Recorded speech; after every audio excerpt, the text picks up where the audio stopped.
Saudara-saudari, sahabat Komsos Keuskupan Atambua yang terkasih, berjumpa kembali dalam program Embun Surgawi, Minggu 18 Februari tahun 2024.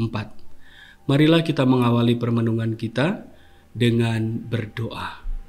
Dalam nama Bapa dan Putra dan Roh Kudus. Amin.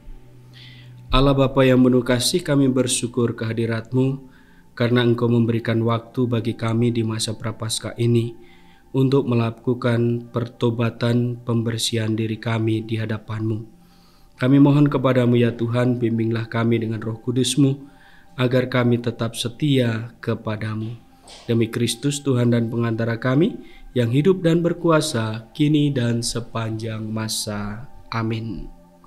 Saudara-saudariku yang terkasih, bacaan suci pada hari ini yang menjadi pendasaran permenungan kita adalah Injil Markus bab 1 ayat 12 sampai dengan 15. Sekali peristiwa Roh memimpin Yesus ke padang gurun, dan di padang gurun itu ia tinggal 40 hari lamanya dan dicobai oleh iblis. Yesus berada di sana di antara binatang-binatang liar dan malaikat-malaikat melayani dia. Sesudah Yohanes Pembaptis ditangkap, datanglah Yesus ke Galilea memberitakan Injil Allah. Yesus memberitakan, waktunya telah genap, kerajaan Allah sudah dekat, bertobatlah dan percayalah kepada Injil. Saudara-saudariku yang terkasih dalam Tuhan kita Yesus Kristus, hari ini kita memasuki masa Prapaskah yang pertama.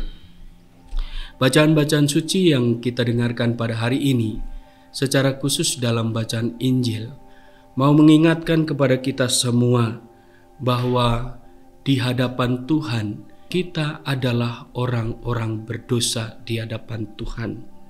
Oleh karena itu, sebagaimana Yesus mengawali seluruh perjalanan perziarahan misinya dengan melakukan retret agung di padang gurun, Yesus walaupun dia adalah Allah, dia sungguh-sungguh mempersiapkan diri, dia sungguh-sungguh bersatu dengan Bapanya dalam keheningan, dalam doa, dalam permenungan, dan kemudian dia mewartakan warta keselamatan.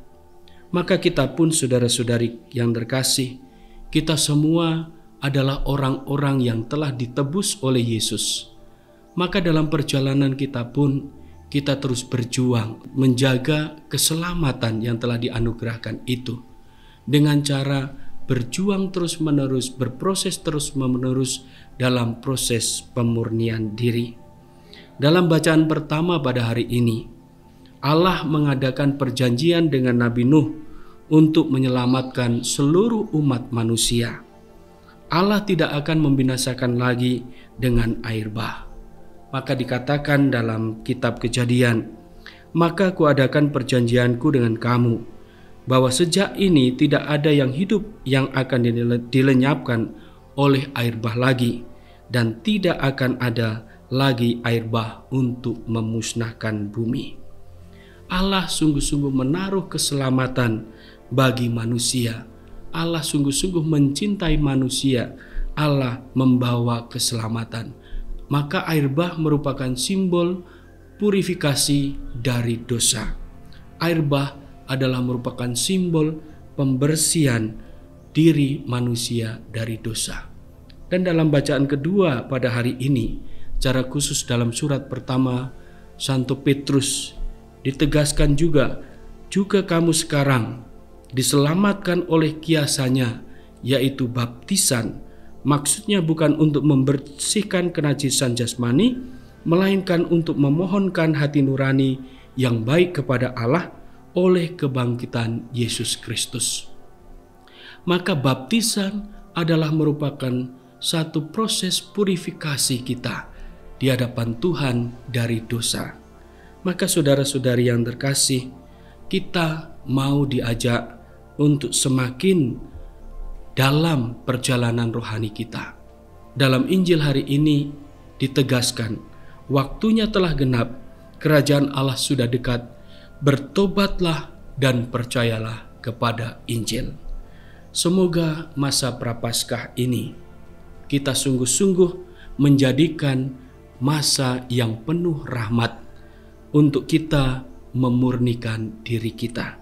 Kita sungguh-sungguh merendahkan diri, membersihkan diri di hadapan Tuhan dengan laku tapa dan puasa, dengan pertobatan kita, serta menyatakan semuanya itu dalam tindakan-tindakan kasih bagi sesama.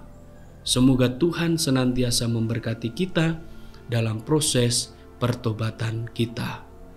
Marilah berdoa.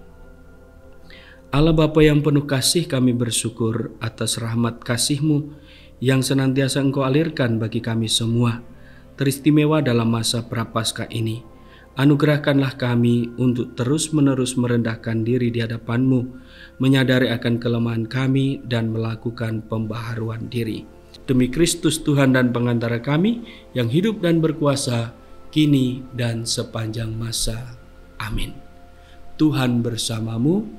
Semoga kita sekalian, seluruh hidup dan karya kita, senantiasa dilindungi, dibimbing, dan diberkati oleh Allah yang Maha Kuasa, Bapa, Putra, dan Roh Kudus. Amin.